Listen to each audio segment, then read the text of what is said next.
Assalamualaikum warahmatullahi wabarakatuh. Ada yang menarik nih.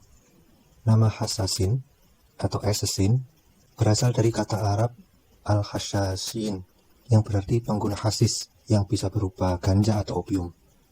Nama ini merujuk pada kelompok garis keras yang dikenal sebagai pembunuh bayaran terlatih. Mereka disebut demikian karena diyakini bahwa sebelum menjalankan misi, para pembunuh ini diberi ganja atau opium yang bersifat halusinogen, lalu diperlihatkan gambaran surga duniawi oleh pemimpinnya agar mereka siap mati dalam misinya. Inilah yang menciptakan reputasi mereka sebagai pembunuh fanatik yang tidak takut mati. Mereka beroperasi secara rahasia untuk membunuh tokoh-tokoh penting yang dianggap musuh doktrin kelompok mereka. Selain pembunuhan politik, kelompok ini disebut Hasasun karena mereka adalah pengguna hasis sebelum menjalankan misi mereka, dan kelompok ini juga membiayai operasinya melalui perdagangan zat halusinogen tersebut, yaitu ganja dan opium yang dibudidayakan di wilayah pegunungan yang mereka kuasai. Secara kesejarahan dan antropologi, jaringan distribusi dan pola tanam ini diyakini sebagai cikal bakal perdagangan narkotika yang merusak Asia Tengah hingga hari ini. Hasasin dikenal karena aksi pembunuhan yang dilakukan di tempat terbuka, seperti masjid, pasar, atau jalanan, untuk menciptakan efek psikologis dan pesan politik. Beberapa tokoh penting yang berhasil mereka bunuh diantaranya adalah Nizamul Mulk, yaitu Perdana Menteri Kekhalifahan Seljuk dan seorang ulama Sunni, pendiri Madrasah Nizamiyah, dan melawan penyebaran sekte-sekte menyimpang, termasuk kelompok ekstrim ini. Dibunuh oleh agen Hasasin yang menyamar sebagai Darwis Sufi. Kemudian Al-Murtasyid Billah, Khalifah Abbasiyah, juga dibunuh di tenda militernya oleh agen Hasasin karena penolakan khalifah terhadap keterlibatan sekte ini dalam pemerintahan. Selain itu masih banyak lagi ulama dan umara, pemimpin-pemimpin pemerintahan dan orang-orang pemerintahan dalam kekhalifahan Islam yang dianggap mengancam eksistensi mereka sehingga menjadi sasaran pembunuhan oleh kelompok ini. Kelompok Hasasin pernah 2 kali mencoba membunuh Salahuddin Al-Ayyubi. Setelah 2 kali percobaan itu, Salahuddin melancarkan ekspedisi militer ke Mashhad, markas kelompok ini. Namun karena benteng itu sangat kuat dan sulit dikuasai, Salahuddin akhirnya memilih jalan diplomasi.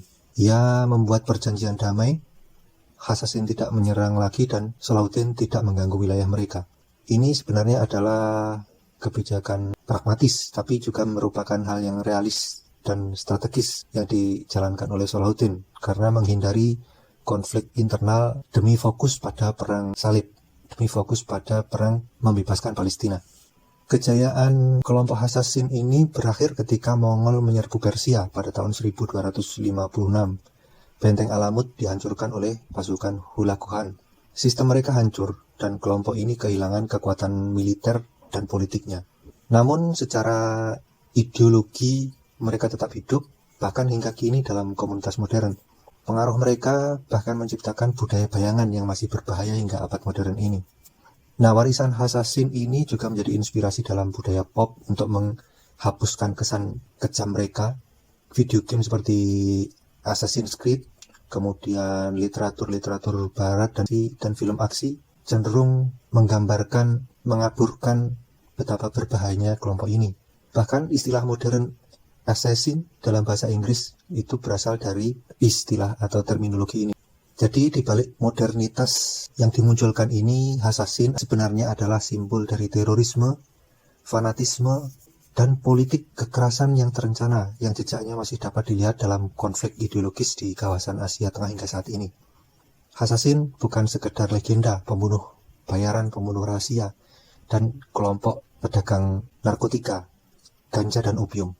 Mereka adalah gabungan dari doktrin keagamaan yang salah, yang menyimpang, perebutan kekuasaan, perdagangan barang haram, zat halusinogen berupa opium dan ganja, serta taktik intelijen yang sangat canggih dan licik. Pada masanya mereka pernah ditakuti oleh para khalifah, raja dan jenderal-jenderal, dan berbahaya bagi keamanan ulama dan masyarakat. Bahkan seorang Salahuddin harus berdamai dengan mereka karena kekuatan mereka yang halus tapi mematikan.